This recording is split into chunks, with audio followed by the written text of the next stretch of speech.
Hi friends, welcome to Akshu Tharika channel. இன்றைக்கி நம்ம சேனலில் என்ன பார்க்க போகிறோம் அப்படின்னு பார்த்தீங்கன்னா, நம்ம தினம் நிறைய பேர்த்த பார்க்குறோம், நிறைய பேர்த்த இது பண்ணுறோம். ஆனால் ஒரு சில பேர் நமக்கு ரொம்ப மோட்டிவேஷனாகவும் இருப்பாங்க. ரொம்ப நம்மளை ரொம்ப டீக்ரேட் பண்ணுற மாதிரியும் சில பேர் இருப்பாங்க. எல்லார் வாழ்க்கையிலையுமே ஒவ்வொரு பீரியட்லையும், அதாவது ஸ்கூல் டேஸில் சில பேர் இருப்பாங்க, காலேஜ் டேஸில் சில பேர் இருப்பாங்க, அடுத்து நம்ம ஜாப்க்கு போகிற இடத்துல சில பேர் இருப்பாங்க, அடுத்து ஃபேமிலி, அப்புறம் சரௌண்டிங்ஸ், அந்த மாதிரி வீட்டு பக்கத்தில் இருக்க நெய்பர்ஹுட், அந்த மாதிரி நிறைய பேர் இருப்பாங்க.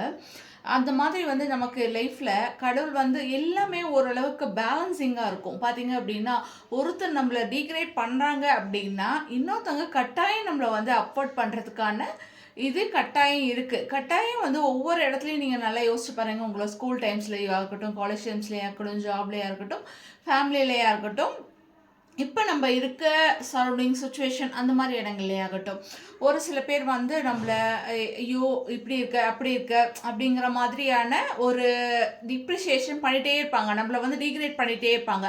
ஆனால் சில பேர் அவங்க நம்மளை எந்த விஷயத்துக்கு டிகிரேட் பண்ணுறாங்களோ அதே விஷயத்த சில பேர் பாசிட்டிவாக பார்ப்பாங்க. அந்த மாதிரி பாசிட்டிவிட்டி அப்படிங்கிறது நம்மளோட லைஃப்பில் எல்லாமே நல்லது கெட்டது எல்லாமே பேலன்சிங்காக தான் இருக்கும். ஸோ பாசிட்டிவிட்டியை நம்ம நல்லபடியாக ஏற்றுக்கிற மாதிரியே நம்மளோட நெகட்டிவிட்டியை நம்ம ஏற்றுக்கணும். அதே மாதிரி நம்மளோட நெகட்டிவிட்டியை எப்படி பாசிட்டிவாக மாற்றி எடுத்துகிட்டு போகலாம் அப்படிங்கிறத பற்றி யோசிக்கணும். எல்லா இதுலேயும் இந்த மாதிரி 2 பீப்புள்ஸ் இருப்பாங்க.